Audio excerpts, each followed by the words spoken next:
Hello, everyone, and welcome to the ninth episode of Matukate. And with this episode, we have gone international. And today with us, we have Dr. Pranitha Kamat Ebert, PhD. She is a biomedical scientist and a Bharatanatyam artist, educator, and an author based in Switzerland. Welcome to the podcast, Pranitha.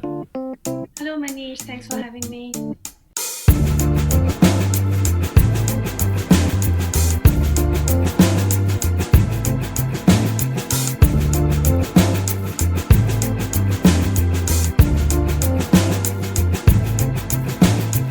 Yeah. So, being an author is interesting, right? Tell us about your books that you have published until now.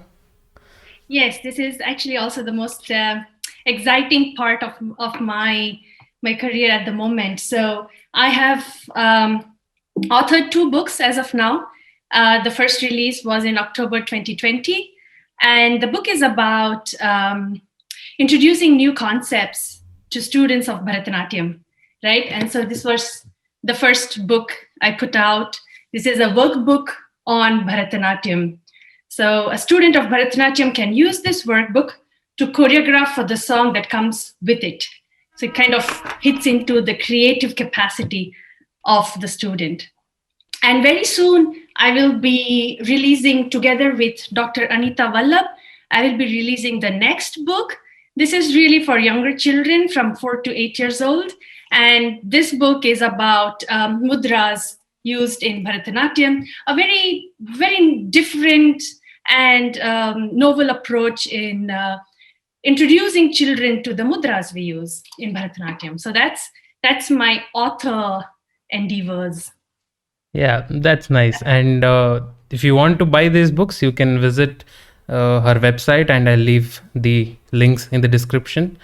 And let's just start with your profession. Being yeah, so tell us more about being how life is like being a biomedical scientist. Yeah. Well, by now I say my profession does not end with biomedical science, but that is definitely, as of now, the most conventional way to put it. So let's stick to that convention. So as a biomedical scientist, well, I left India, my country, to pursue my master's in drug design and biomedical science. I went to Scotland for my master's, and since then there was no turning back, right? So I really started to experience the excitement and the creative process that lies in research, and I was always interested in biology and medicine. So that kind of, so my study in Scotland kind of took me off, and there was no turning back for me. So from there I went to University of Bern in Switzerland. I did my PhD there. After my PhD, the Swiss government funded me to do postdoctoral studies in San Diego, and after which I am now back in Switzerland. I also continued my research here, and yeah, that's been it. So if you want to know more about what exactly I work on, is that also of interest? I mean, yeah, why not? Yeah. Okay. Because it is interesting. I got interested during my master's degree. I got interested in blood vessels. Um, for complete layman, blood vessels can be considered as tubings that help blood circulate all over your body. So that's what it is. So I got interested in blood vessels, and since then I've been working on cells that make up these blood vessels and how they react in a disease condition, in a pathological condition. So in my PhD, I worked on the topic of myocardial infarction, heart attack, how the blood vessels in the heart are affected. In San Diego, I worked on a very particular glycosaminoglycan. It's a layer on this blood vessel. So it was more of a molecular biology approach. And now in Switzerland here, I worked on transplantation. So as against organ transplantation, we worked on hind limb transplantation, so leg, hands, or face transplantation. This is actually much more complex, so to say, because it has many more tissue types. And I'm looking at, again, blood vessels in these organs that are being transplanted. So that has been my specific focus area. And I'll come to this later, but it is the training in Bharatanatyam that I think has helped me come so far with research also, because it has imbibed this habit of paying attention to detail, to collaborate, to talk, to present my ideas. So yeah, so that's been my professional, if you want to put it that way, professional biomedical I'm career. curious to know, like, how did Bharatanatyam fit into all this? Yeah, it was not meant to, right? I mean, it's not that I planned, oh, let's now study Bharatanatyam and do something with this. No, in fact, for the record, I was beaten to go for Bharatanatyam classes. Right, you know how the Indian schooling and parenting system is. The parents decide for you, the elders decide for you, and you just have no option. I used to cry being, I don't know, 3 or 4 years old. That's when I was initiated into Bharatanatyam. And I would cry for every class because it was just boring. All my friends were playing, and I would be in dance class doing my Aramandi for half an hour, painful and boring. My tears didn't help. And my parents, especially my grandmother, she literally pushed me into it. Um, but then what happened was um, something that was just a part of the schedule which I had to do. Like, you have to drink milk, you have to eat, you have to go to school, you do a Bharatanatyam class, done. Um, Something from there slowly transitioned into, wait a minute, I'm actually good at this, right? It kind of gave me a confidence, a booster, like, and especially in the teenage age, you look for things that gives you that kind of a confidence and that gives you that attention. So I went through that phase where I was seeking attention, and I got that attention because I was dancing. From that phase, it then became as in wherein I said, wow, this is so enriching. And I so much want to just keep doing this. Doesn't matter if I become a professional artist or a teacher or whatever, but I want to keep doing this for myself to keep me happy. So I think that was my entire journey with Bharatanatyam. And in the past 2-3 years, when I hit, when you get so much experience in science and so much experience in Bharatanatyam, and then that experience counts, and then at some point there was this flash in me where I said, wait a minute, these are actually not two different disciplines that I always had it in my head. It was always together, like all through my um, upbringing and training and studies. This was always helping and pushing each other, and forming what I am today, the way I think, the way I approach obstacles, the way I create or innovate. It's all an amalgamation. I think it was never different in me. And it was that enriching thought. And I said, wow, this is so cool. And I would really like to share this experience with people. Because you see, nowadays, not nowadays, even since quite a few decades, or even when I was studying, right? Many especially Indian parents, we are always like, oh, I want my child to just study and get a job and be financially settled, and everything else is extra curricular, something you do off time, when you have like 1 hour free. Instead of watching TV, go for a Bharatanatyam class. That's the mentality of the parents. There comes up an exam, and then you say, oh, there is exams now, you don't go for your lessons anymore, you just focus, no TV, no lessons, nothing. And I think that is a very, very strict and marginalized approach to the whole system. Because I think it's not just any class that you go to. It's not with Bharatanatyam, it's for any art form, any extracurricular. It kind of gives that space for the child's mind to envelop and to gather everything, the freedom for creativity to just breathe into something, right? Something very different from school. And so that's why I think, and because I experienced it myself, and I could manage both these fields, I think it's very important to speak about it and to inform parents that, Bharatanatyam or any art form is not pulling your child away from that golden opportunity in Google or wherever else, but it is only making your child stand out and become unique and become more competitive in that space, in that golden opportunity space, right? So I think this is very important, and this is what I've been trying to do in the past year or so, also with my books and so on.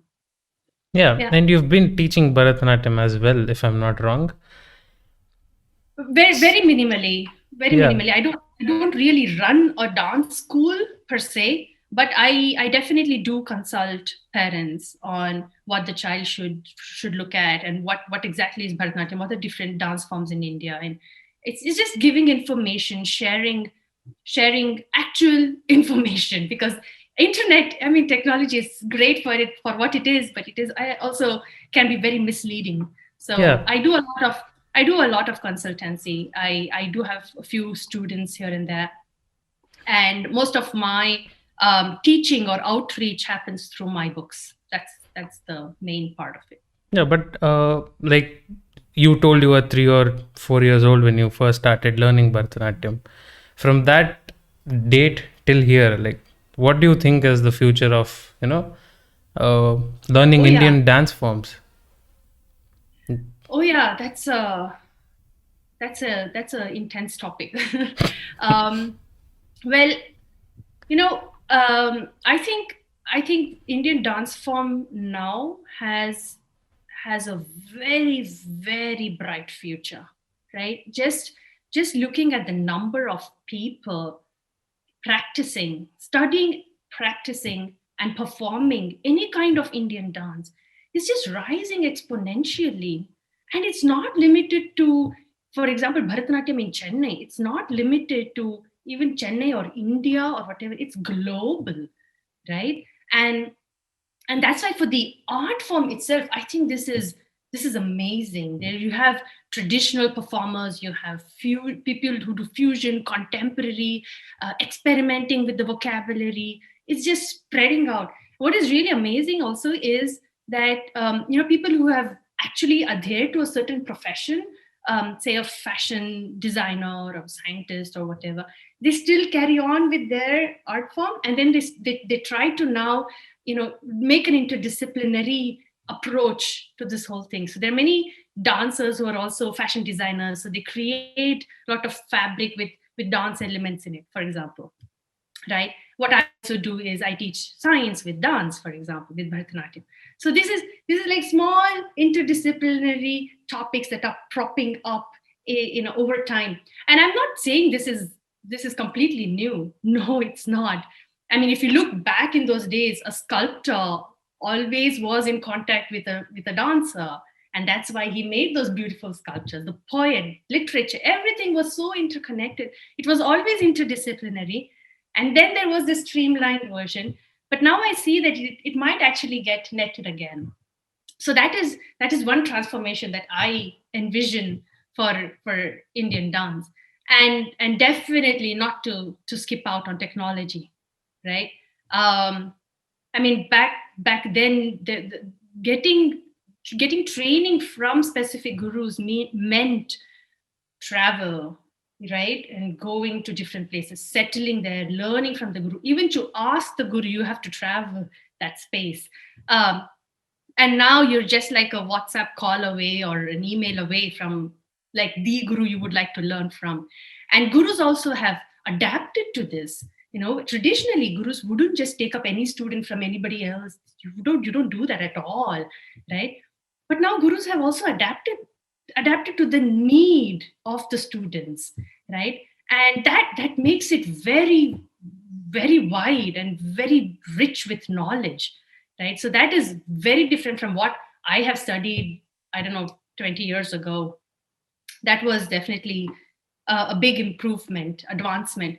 But at the same time, I must say, technology also gives that space for misinformation and randomness, because there is no kind of a peer review. I'm not saying we need one, but I'm just pointing out what is the backdrop, the drawback of technology, right? So there's no peer review. So any student, few years of experience, super excited to share and just puts out a nice video, but that gives kind of a misrepresentation of the art form per se. So an expert would clearly see, oh, just somebody tell her not to do it that way, but just this way, and that would just make it more perfect. But you don't have that system to just communicate, and that can give a misrepresentation of the art.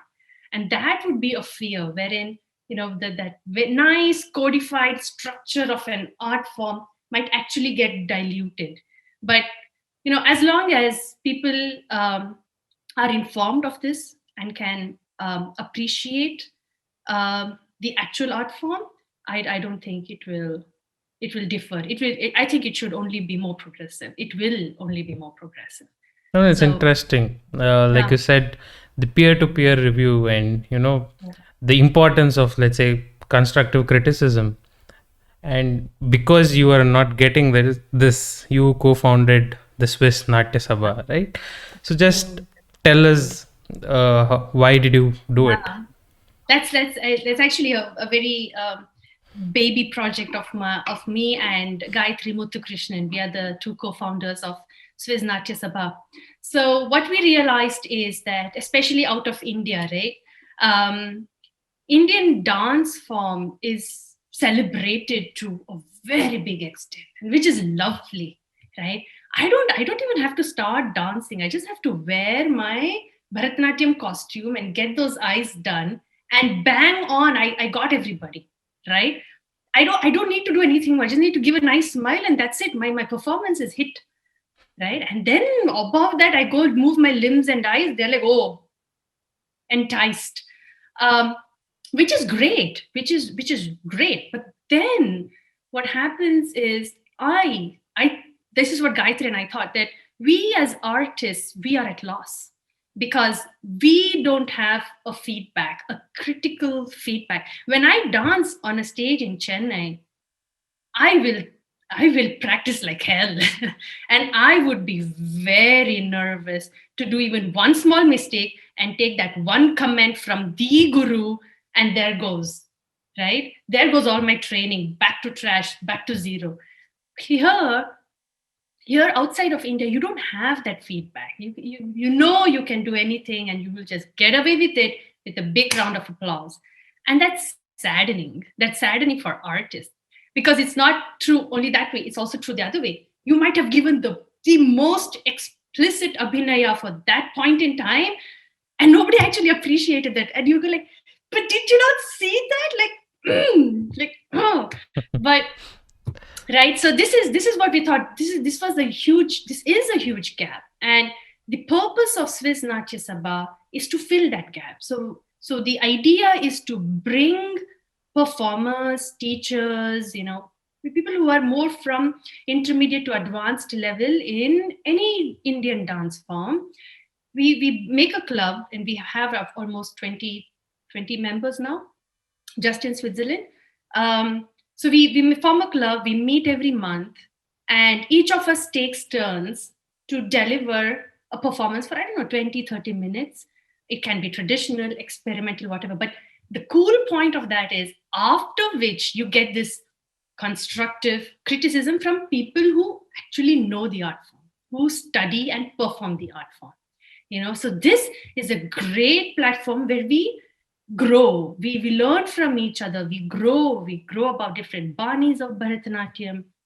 How did you learn it that way? And we laugh about things that are happening around us, or we learn, did you look at that video? How did I do it this time today? What can we do more? So that was the idea, and I'm so glad that this is actually coming through in Switzerland. And one of the other hurdle is that, at least a few decades ago, artists or performers or gurus, there was always this competition. This is my student, you don't take my student, and that's your student. I will not teach in front of your student. You go out of the room so you don't see my dance anymore, whatever. Like, whatever, for whatever reasons they had at that point in time. Let's not criticize that, but that was the situation. And now it's just is just super friendly. And when the idea is to share, then there is no boundaries for it, right? And it is just so beautiful to see all these performers, all these artists actually coming together, sharing the same space and being constructive with their work. And that is really the essence of Swiss Natya Sabha. We will be actually holding a symposium next month. um, we were to hold a symposium last year. Because of COVID, we couldn't do it. Hopefully next month we can actually put it out.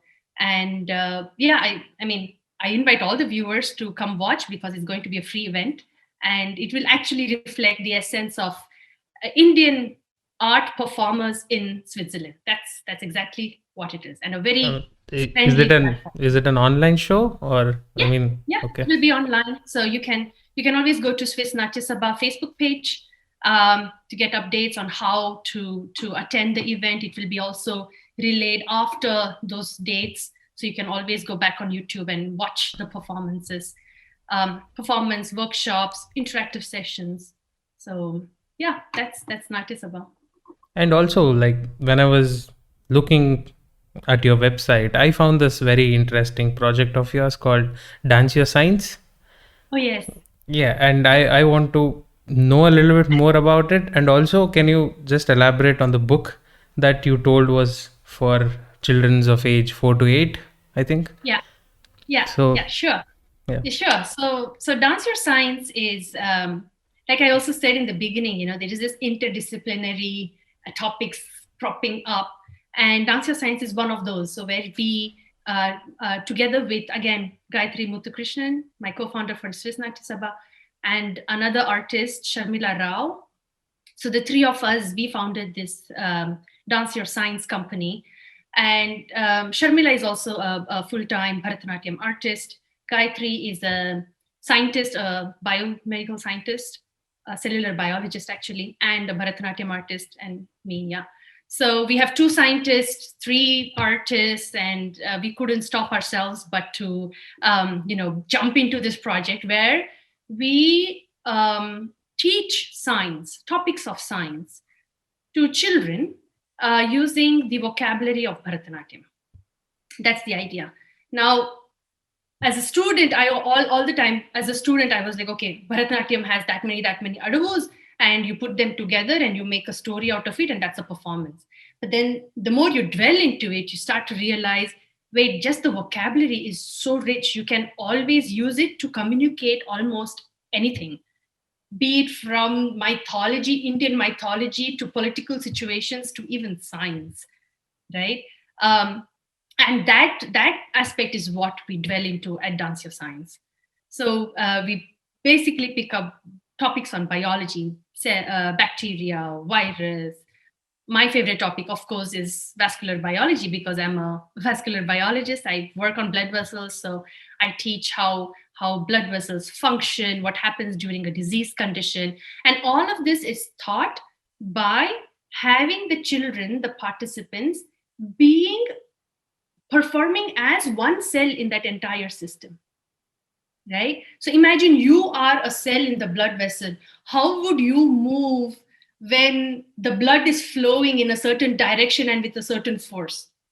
In a normal condition, probably you're just in a very rhythmic flow, right? But when there is an heart attack and there is a stoppage of that blood, right, then you stop. You don't flow with the blood anymore.